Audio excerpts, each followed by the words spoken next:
Take charge of your thoughts. Take charge of your life. Psychologist, author, speaker, musician, former professor, and the host of Love and Life, Dr. Karen Anderson-Abril. Welcome to Love and Life. I'm Dr. Karen Anderson-Abril. I'm excited to bring to the program the first episode on experiential therapy. We'll focus today on equine therapy, which is therapy with horses, and we'll learn just how powerful it can be. And to join me in the conversation, I've invited psychotherapist Kate Lambie and equine specialist Janada Halbison-Gibbs to the program. So let's start out by telling the listeners a little bit about EAGALA and what makes it unique. Absolutely. Yeah. Mm-hmm. So EAGALA is an international certification, and there are 4 components to that's client-driven. It's all done on the ground. It's evidence-based, and we're actually one of the only certifications that work with a upstanding code of ethics. Well, I like ethics. We all do. We love ethics. Yeah, it's funny. It's one of those courses in your grad program that everyone's like, oh, ethics. But as you become active in your profession, you realize just how important and sadly, how many folks out there are so unethical. So that's great that that's really grounded even in the philosophy and, like you said, the 4 points of EAGALA. Absolutely. So help us understand. So you said they're on the ground. So right away, I'm thinking that some people would imagine that the therapeutic portion of working with horses would be that they would ride, but EAGALA is all on the ground. So help us understand that. What we do that is a bit different is that the horses are actually working in partnership with us and truly in partnership with the clients in doing this work. And the reason that we do all of that on the ground is that the horses have the freedom to move away toward whatever it is. There's no horsemanship experience required to do this. It's about the connection. It's about the metaphors and what you're able to project, reflect, and change through your interactions with how the horses are responding to what's happening within you. So you're saying I can walk into a barn and meet a horse for the first time and a therapeutic experience could happen. Absolutely. Who the horse becomes to you has to do with what you're processing in that moment. The horse is a bit of a blank slate. So I'm thinking of something that I think listeners would be familiar with, whether or not they were in the field, but a Rorschach test is the ink blots, right? And so the therapist would hold up an ink blot and the client is going to see in that ink blot whatever they need to see in that moment. Well, and I think the most important piece of EAGALA is that it is client-centered. That client will bring up in that session, if they want to, if they choose to see, oh, that interaction those horses just had, and that was aggressive, that reminded me of this past trauma that I had. And then we are trained in the questioning piece of that, and bringing that out more and more and more. So what kind of questions might you ask? Every session is different. So one thing that we do is practice clean language. So a client comes in and they come into the arena, and we'll usually ask them if they have an intention or a goal to work on that day. I'll admit, most of the time people will come in and say, I don't know. And I always love reflecting. I don't know is also an answer. Because in this experiential therapy, what we'll do, the person comes in, I don't know, go and introduce themselves to the horses. Typically after, a minute or two, there will be something that comes forward and you can literally feel that shift. And usually the client will let us know, like they'll start looking over at us or something like that. We'll go in and check in with them and ask us very simple, open-ended questions. And more directly, we'll keep bringing the attention to the horses. That allows all of that to, instead of being internalized, to be externalized.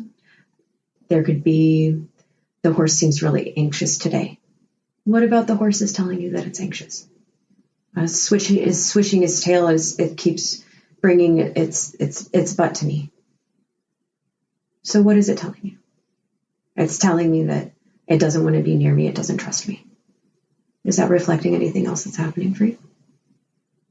Well, I don't know. I don't know what's going on. I don't know what I'm supposed to do. Okay. So if we take a step back and think about where else that is happening in your life, and I always bring this forward as well. You can feel free to share that with us, or you can bring that to the horse and maybe tell them a little bit about what's going on. And just keep bringing it back to the horses, and we step away and see what they would like to do with that. We generally keep those check-ins really, really short so that they get to just jump right back in with the horses, and they're reflecting back into themselves for their own answers. And the empowerment that brings to find your own answers and being allowed to find your own answers is so powerful. And it's powerful to observe. Mm-hmm. And how do you think it is different then? We've talked about the talk therapy, the traditional. Would you say that can, I mean, of course we know that's also powerful, but in what way do you feel that the experiential is able to offer something different? I think kind of like how Janada already kind of explained, in the sense of you're in the moment having that emotion triggered or brought up. And then in that moment, maybe directed by the horses, maybe directed by the ES or the MH, you can process that in the moment, right? The MH can say, what do you need right now? In this moment of re-experiencing this terror or something that happened, how can you right now take that power back just a little bit? What do you need to do for yourself? And you're handing them that power. And that's so empowering for them to be able to speak to that in a safe place. Mm-hmm. Mm-hmm. And we also, it depends on where the curiosity lies with the client and listening to their language, who the horses are becoming. In our arena, we have tons of things for people to create with. So we'll have really innocuous items that can become symbols and metaphors. So we'll have like tons of different colors of pool noodles and cones and, giant yoga balls and hula hoops and poles and clothes. And what they can do with these objects is create spaces. They can create a perpetrator. They can create their family system. They can create who they are now and who they would like to be. And when they're able to project that out there, it is so powerful. It's so powerful to be able to destroy a perpetrator. You take that experience with you wherever you go, and you recognize what you've experienced in the arena outside of the arena. So again, it generalizes from what happens in that experience then to other domains of your life. Yeah. And that's creating new neural pathways. Mm-hmm. This quarter, Love and Life lends a hand to 11th Candle Company. All proceeds from the sale of my book, Single is the New Black, Don't Wear White Till It's Right, will go to 11th Candle Company's Legacy Foundation. To hear more about the incredible work Amber Runyon is doing to help women escape sex trafficking, please take a listen to my podcast interview with her. It's episode 42, How Does a Candle Company Combat Human Trafficking? 11th Candle Company. Check them out at 11thcandleco.com and be sure to use promo code TAKECHARGE to receive 20% off your entire purchase. So, Kate, can you share the example that you've talked about before about your own experience? Because I think sometimes someone would think maybe, well, like, for example, group therapy. When I was in grad school becoming a therapist, we had to take a group therapy class, and part of it was an experiential piece where we were in a group. And I remember thinking, well, we're all in school to become therapists. We're not alcoholics. We don't have eating disorders. My typical notion of a group model would be only those types of folks with those types of conditions would benefit from a group. And I was completely wrong, because anyone can benefit from being in a group. And that's an entirely different podcast. But similarly, the connection I'm making here is that anyone could benefit. I could go as a psychologist with all my years of knowledge, and I could go and have an experience with equine therapy that would be very powerful. And you shared one that was interesting. And here you were, not even trying to have an experience. You were just in the barn one day. I think you were sharing. Yeah. There was just one day when I was just hanging out with the herd, getting to know them. They were at liberty, free to be themselves, walking around without halters, doing their thing. And I was warned by one of the horse handlers that there was one horse in particular named Wilbur, who is a big halflinger horse. And what he would do is he will pin his ears back, which means he's not very happy, and kind of push his whole face kind of into you and push you out of the way or push you against a wall or whatever it may be. And so in this particular day, I was out there hanging out with some horses, and then all of a sudden from across the way, I saw him look at me. I saw him pin his ears back and put his whole head forward and just start barreling towards me. And I got so scared because I've gotten to know horses, but I definitely have a great respect for horses as well. Mm-hmm, yeah. They're large animals. And I was out there alone, and this was a new herd. And, I was like, oh, and I literally turned around and ran for it. Like, I just started running away. And then all of a sudden I realized, I was like, hey, what are you doing? Like, if anyone saw you, this is crazy. So I turned around, still frightened, and I stopped, and I put my hand right up like a stop sign, and I said, stop. And he came right all the way up to my hand and put his lips right to my hand, and then just looked at me. And it was a very, very powerful moment for myself. I put a metaphor on that for myself that was very powerful, being able to know that, I'm able to protect myself, and I'm able to put up these boundaries. Mm-hmm. And if a big horse like this will listen, I'm able to have more power in this. And I will never forget it. And it was also your body. My body was in flight mode. I got to get the hell out of there. Right. Until you told your body, no, we're going to respond to this instance differently. And maybe in other experiences when you have felt threatened, you have taken off to run. Correct. And that has been the choice that served you well and worked. But then in this moment, you decided, I do have another option. I can keep running. Yeah, that's a choice. But I have another option that I'd like to try. I'd like to see if I could say no. Mm-hmm. I don't have to take off. And so that physical action of your body demonstrating to this creature, and he's what? How many pounds, guys? Good 1,200 pounds. Yeah. And so 1,200 pounds said, okay, and came right up to your palm. Oh, yeah, just like a slowing big locomotive. Right? You had to have been nervous. I wasn't. The minute his face touched my hand, the ears went straight up. Yeah. He turned into this lovely creature. And I wasn't afraid anymore. Like, it was almost instantaneous. Mm-hmm. I was like, wow, I was running from this. It can't hurt me, right? This person cannot hurt me, Mm-hmm. It's powerful stuff. Yeah. And you saw the respect for your boundary right away. The respect and the power that I felt and the safety I felt in that moment. Mm-hmm.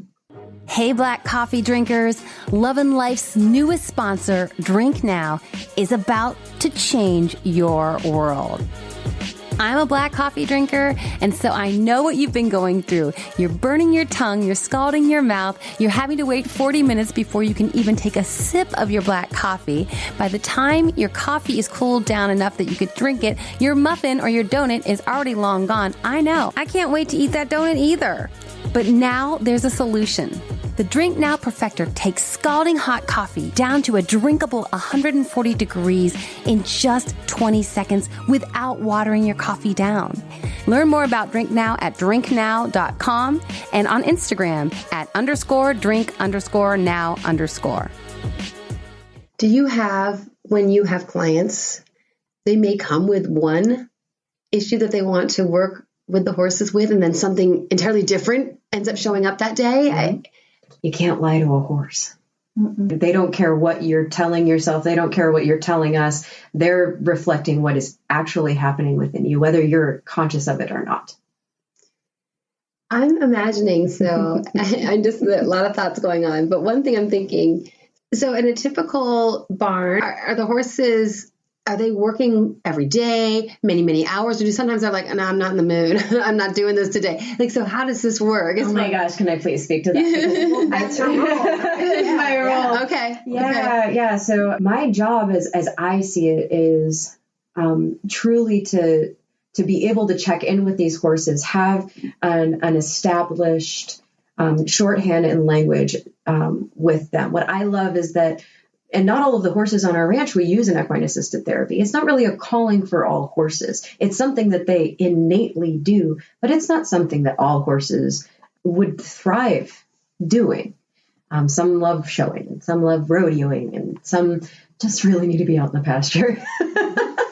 And so my job is to be able to check in with these different teams. They all have ways specifically to tell me that they are approaching their threshold.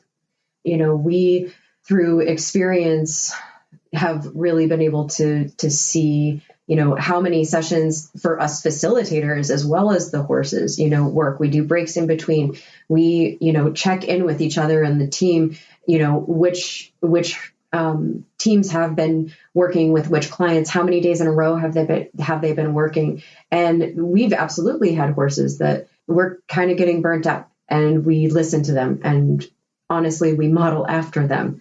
That self-care piece, if I paid enough attention to myself in this work as I do the horses, they remind me that I need to be paying attention to my own, threshold. What do I need to be caring for myself and resting and restoring? And I really ensure that they do that. But yeah, if we have a horse that is having an off day, or, they're just feeling, a bit off, I can tell if they're not tracking, that day. They get a ribbon in their tail, they get to go out and rest and relax, and we bring it up to the client that horse isn't available today. So here are some other options. What would you like to do? And bring it back to the client. Do clients typically sign up for, I'm going to do this for 6 weeks, a couple hours on Wednesday, and I'm always going to work with Sandy, the horse? Or is it, as you mentioned, sometimes Sandy, the horse, isn't available, so they'll work with another horse? And is it kind of that kind of treatment plan, or can they come one time and just have an experience for an hour or so and then never come back? How does it typically work? Well, I think it depends on the program that you're promoting within your ranch and on your practice. You can do group programs, which can run a certain amount of weeks. Our program ran about 8 weeks. You can also do one-on-one individual psychotherapy. And so that would be signing up with any psychotherapy session, like in an office, right? So you work with your team with setting goals and check in on how long that's going to be. Yeah, that's what we do for with Triple T Haven. So we're an intensive equine assisted therapeutic program for adult trauma survivors. And all of those decisions are made through the clinical team based on clinical need, and verified through the intake and things like that. So in our program, it's all individualized. So for some people, 4 weeks was perfect. I have worked with people that it was literally one session and life-changing. And that was amazing. And I've worked with people that it took a few months. Trauma doesn't work on a schedule, right. And healing doesn't work on a schedule, and we don't exist in a vacuum. They've got lives outside of where we are. And so those things can change every day. That's why I love that it's client led. Yeah. It's whatever's happening today. That's where we meet you. And that's why this model is so versatile, because you can plan, if you wanted to, you could plan one day group and have a topic with it and do one session. You could do a corporate event. You could do, it's very versatile and can reach many different populations. Yeah, there are as many ways as there are people, Do you think there are some people, so if a listener's out there going, I don't know, am I a good candidate for this? Are there some people who you think respond better to experiential as opposed to typical talk therapy?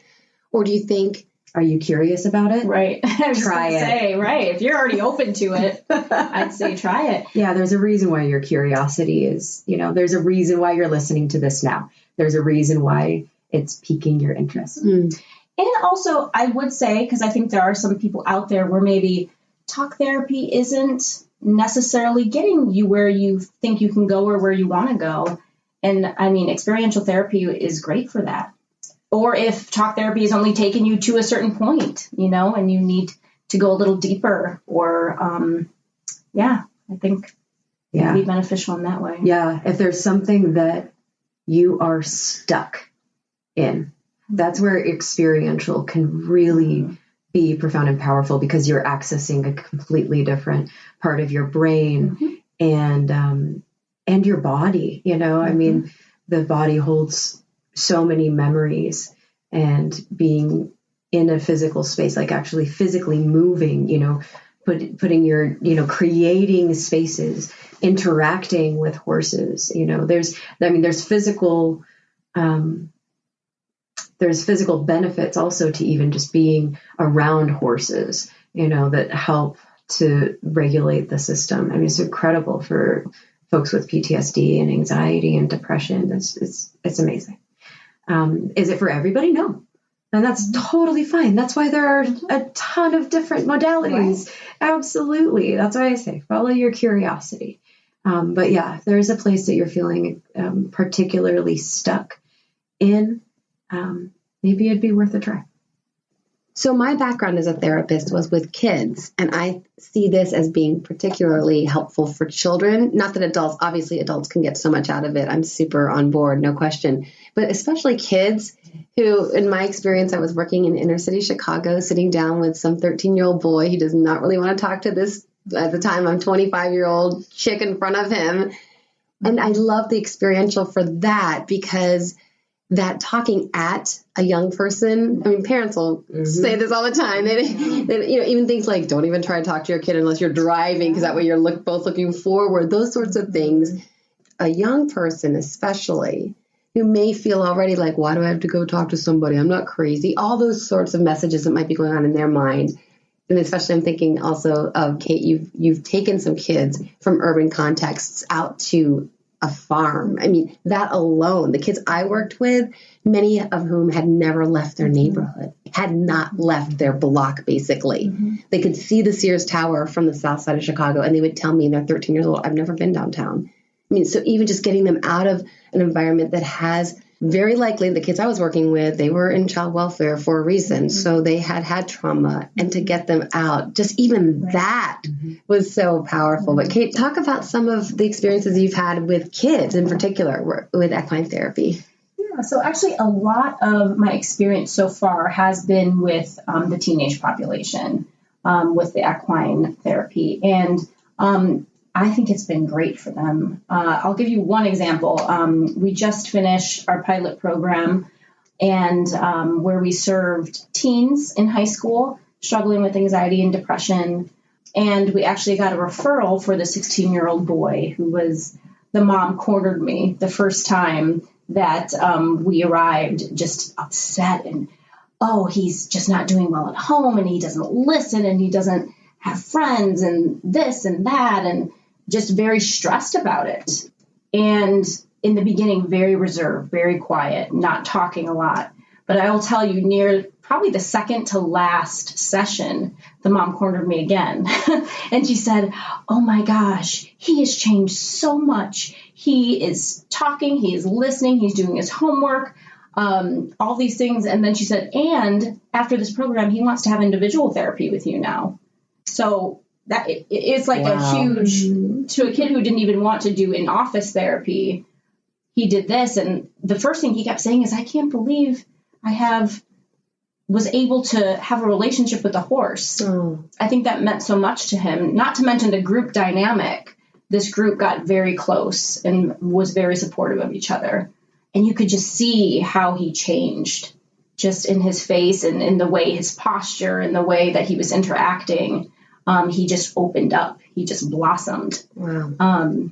So that's just one example, right, of a kid maybe shut down, not wanting to be open about maybe struggles or issues, and that has completely changed. Yeah, and I'm thinking about, as you were mentioning earlier, both of you, about how the horses are just going to respond the way they're going to respond. So I'm thinking about some of the kids I worked with, again, in Southside Chicago. Some of these kids, they had sadly come from so much trauma and chaos. Even some of the basic kind of social skills, they were lacking. So they were having trouble at school making friends. So they weren't getting social support in school. The families obviously were fractured. So they were struggling in so many realms. But then, of course, because they don't have any good social support, then school is difficult. And then, of course, the academics. And so it's all just spiraling. And I'm thinking about how a kid who maybe their default mode was to get aggressive and just assume that every kid in the school is disrespecting them. Oh, he disrespected me. So you bring that to a barn, and a kid kind of comes at a horse with this more aggressive tendency. And how is the horse going to respond? But for a young person to see, I just spooked that horse because I came at that horse. They might go, oh, maybe I do that to the kids at school too, kind of thing. Is that where we're going? Yeah. Right. But at the same time, they might not see that way. No. Right? A horse might, as we would see, be nibbling or almost biting on a kid. And that could be like, it's kissing me. Right. So, I mean, but that helps you with understanding where the client is and where their self-awareness is, and even their awareness and relationships with other people and living things. Right. And horses are, they're so amazing. It just, when you talk about coming at with aggression, but what is underneath that aggression, right? And, it reminds me of, I was even just walking in a pasture with someone, and, I was just having such a hard time even regulating, so much anxiety, the brain just so busy and circling. And we were out in the pasture, we were spending some time, and there's this big black horse with us. And the client just says to me, sometimes I just feel like I just need to scream. I said, scream? Well, wasn't it going to scare the horses? And I was like, well, do they have a place to move? Do they have freedom to do what they need to do to take care of themselves? And they're like, yeah. I was like, all right. I offered to do it with them, which is always fun. This could be kind of fun for me too. Absolutely, right? And you just think about like that physical release. So anyway, it was like on the count of 3, and just like full, like, and again, I think that they did it like 3 different times, and that horse didn't move at all. Just brought its nose to her when she was done. Wow. Yeah. Because it was like that was your truth, right? Like the horses pick up on what is congruent and what is truthful. And that was so powerful. I mean, it was powerful to witness, but it was especially powerful for her. And I would interpret that, and this is not my job to interpret her experience, but just from hearing that, and so this may say, I'm projecting onto this now. Yeah, no. Are you having an experience? I think I am. This is experiential therapy for me right now. But what I love about that is that she saw that she could scream and be in her full, authentic self and express herself 100% authentically, and no one left. Yep. You didn't leave. The horse didn't leave. Yep. That is beautiful. Yeah. And as we've been saying, much more powerful than people can even realize, I think, until they've been able to hear a podcast like this and start getting, like you said, curious. What's that about? Or maybe they've heard someone else has experienced it, or they have had something like that. Even maybe some of those initiative courses that sometimes the corporate world will have a team building experience. Right. But some of those things, I was always the person like, oh, that's going to be so hokey and so corny and so won't work. And at the end, I'd be like, I love everyone. Like it totally worked. Right. So, and even, with what you were just saying too, the empowerment that comes, and honestly, the discomfort that comes from asking yourself for the answers that you're looking for. That is so uncomfortable for so many people because it's something they've never done. And they may have never established even an ounce of trust in themselves. And especially with, a lot of trauma survivors, it's all about being able to be so hyper vigilant and picking up on what is happening around me, what needs to happen so that I can get out of here alive. Mm-hmm. You're not asking yourself what you want. You're not asking yourself what you need. There's no time or energy for that. Yeah. And you get to see that reflected with the horses because they're honestly asking you curiosity, and they are very clear about what they want and what they need. Do you ever have people show up and they look you straight in the face and say, how's this horse going to help me with that abuse that happened when I was 7? Oh, yeah. I mean, it's a legitimate question. Yeah. Right. Yeah, absolutely. Absolutely. And, for us at that point, and I'd love to hear what you'd like to add as well, Kate, of course, is what brought you here, and then also clarifying how different this is from traditional therapy. They come in with those questions. It's like, justify this to me. Yeah. You tell me what to do, right? Tell me how I'm supposed to win at this, right? Mm-hmm. Or tell me how I'm going to lose. Mm-hmm. And it's our job to just keep that very, very clear. What we say is, whatever you bring in is what you get out of it.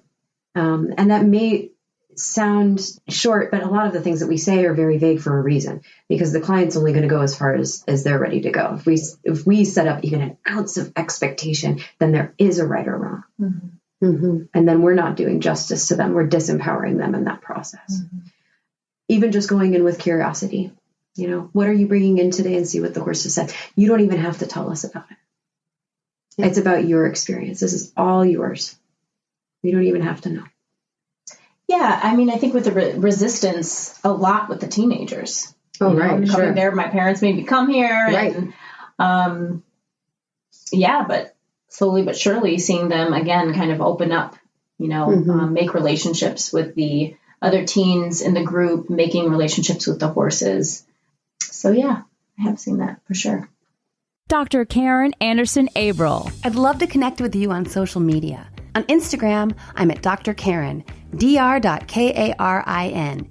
Here I share my thoughts on love and life through original quotes and images. I'd love to have you join the conversation. On Twitter, I'm at Dr. Karen Anderson. You can find me live tweeting my favorite shows, This Is Us, Will and Grace, and my guilty pleasure, All Shows Bachelor Nation. On Facebook, I'm at Dr. Karen Anderson-Abril. There you can read my blog, see where I'm speaking, and find links to others' podcasts when I'm a guest on their show.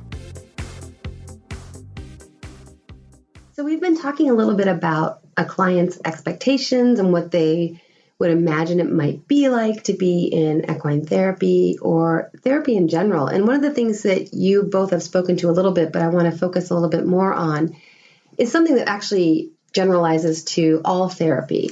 I've talked to many people over the years, and they maybe went to a therapist for a time and they were frustrated because, and I'm laughing just because it's something that you understand when you are the therapist, but I can understand where the client is coming from. The client is coming for answers. And sometimes it's frustrated when that therapist will not give them those answers. Right? Yeah. I mean, they can get a little irate. Like, I'm paying you money. I hurt. You're supposed to make me feel better. Tell me exactly how to do that. And experiential therapies in particular are probably maybe the least directive. And so that tension there could be something that clients might deal with. But talk about the benefits of the client directed, even if the client doesn't want to direct the therapy, a client-centered therapy, an experiential therapy that allows the client to, as you were saying, Janada, you're creating space for the client to then find their own healing, their own solutions. So the amazing part to holding space for it to be client-driven, and why we keep that so vague, is if they're looking to us for answers, it disempowers them in being able to find their own solutions. If we keep having a client come to us and looking to us, who do we become? Right? Well, you foster dependency, first of all. Exactly. Mm-hmm. And then what does that do to the client? It completely disempowers, and yes, it disempowers them. And that is coming from some place in their storyline that they came to believe that there's no way they could be smart enough, brave enough, intelligent enough to direct their own life. And it can be a very uncomfortable process because what is familiar is that dependency, is putting it off on other people. But that familiarity is why they're coming to us, because it's not working anymore. Right. And I think it is uncomfortable. It's uncomfortable for everyone. You know, that empathic part of you wants to reach out and help. But as you stated, that fosters dependency. Therapy is there to help you get unstuck, get yourself unstuck, and then be able to live a fully functioning life. So therapy is just a tool to help get you there. Yeah. And if I may add as well, you know, my experience, so I'm a trauma survivor as well, complex trauma. And I was so blessed to find incredible therapists who worked with me for years. And I found them at just the right time, and they held that clear space for me. And that was the kindest and most empowering thing that they could do, was not give me those answers, right? But to keep reflecting it back so that I would have the courage to find my own. And begin to believe that you could find your own. Absolutely. Because if they kept giving you answers, then you would have, the subtle message that they would not have intended to give you, but would have given you nonetheless, was that, Janada, you'll always need therapy. You'll always need someone wiser and more emotionally healthy to give you answers. Right. You're not broken. Right. You don't need to be fixed. And that's what is very hard, though. Again, going back to that client who shows up going, I'm paying you money. Tell me what I'm supposed to do. Tell me how to fix this. Yeah. And that's even in talk therapy. Absolutely. Yeah, exactly. Healing is not a commodity. So, right. Healing is a process. Right. Well, and in therapy, we talk about trusting the process as well, which again, when the process includes being uncomfortable and being in pain, the client's going, I don't trust any of this because it's hurting. Right. And it's very hard. And that's why you do have dropout and people going, no. And especially, I think in this day and age, I'm concerned that we as a culture are so uncomfortable being uncomfortable. So unwilling, I guess I should say. We're so unwilling to be uncomfortable. You know, even the young people, they'll be like, that was awkward. I'm like, well, a lot of life is awkward. Right. Yeah. Yes, it was. Yeah. And pathologized a lot. Right. Many, many moments in any given day are going to be awkward. And uncomfortable. Right. And to Kate's point, that's not pathology. Awkward is not pathological. Just because you're feeling awkward in this moment doesn't mean that you have some diagnosis. And so like you said, to trust the process. And that's not easy. But I think maybe the process, because it's active, it's with another creature, it's with an animal, maybe that can help with someone who it just feels like you're doing more. Because I think that's what I've heard before, too, in talk therapy. Well, we just didn't do anything. And she didn't even say anything to me, basically. I just kept talking at my therapist, and my therapist kept saying, So that for some people, that process is hard to trust. Right. But I mean, because it is client led, you may have a day where the client doesn't want to work with the horses. Sure. And maybe the client wants to just go on a walk in the pasture. Right. Yeah. And as a clinician, you're like, wait, we have to do this by the book. I need the intervention. I need this. I need that. Maybe that's the intervention. Right? Absolutely. You know, I remember doing a herd walk with this client, and it was about just seeing the horses and see who they connected with. And there were literally no horses. I don't know how it was possible. Horses were out in the big pasture, and you could not see any horses. It never happened before. But that it was such a profound reflection point for them, because they were like, this is how I feel. Wow. Right. Yeah. And another thing this kind of reminds me is anything in the environment can come into the story. So if chickens, pigeons, anything, a car driving by, a tractor coming by and all of a sudden scaring all the horses. Yeah. if the client brings that up and makes it a part of the story, it can be part of the story. Mm-hmm. So it's not always about the horses. It's the environment and the horses and everything going on. Yeah, the horses are a huge part of that because they are able to tap in and reflect so purely. But yeah. You're just there holding the mirror. And I would imagine the horses then also hold up a mirror at times. They are a mirror, right? They're a living, breathing, moving mirror. Yeah. And there may be some things that are put together there in that session. There may be a ton of things that come up on the drive home. Mm-hmm. There may be pieces that come up, weeks later, months later, years later. And it's like a little light bulb. They go, oh my gosh, that's exactly what happened with that horse. Mm-hmm. So ladies, how can listeners find out more if they are interested to see if there might be some EAGALA programs in their area, if their curiosity has been piqued? Not the curiosity. So EAGALA actually has a brand new website. And so if you go to EAGALA, EAGALA.org, there's a really wonderful informational video that is there on the opening page. There's a lot more information about what EAGALA is. There's also a way to find a program. There's a tab, and you can put in your zip code, you can put in your state, and there are all different, individual therapists and programs that are listed on their specialties, whether they work with children, whether they work with veterans, whatever their specialties may be, and they have them all listed there. Mm-hmm. So the EAGALA website is a great resource. Mm-hmm. Right. Your curiosity guides you.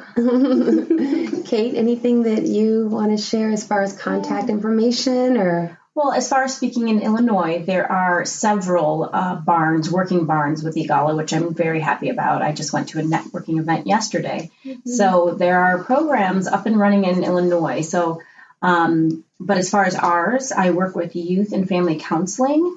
But again, our website is youth and family counseling. You can just Google that and the website should come up. And my name is Kate Lambie. And you can email me at klambie@counselingforall.org. The Love and Life hack for this week is horses heal. Take charge of your thoughts. Take charge of your life. This is Dr. Karen Anderson-April. And until next time, make it a great week. Dr. Karen Love and Life is produced by Tim May and host and executive producer Dr. Karen Anderson-April.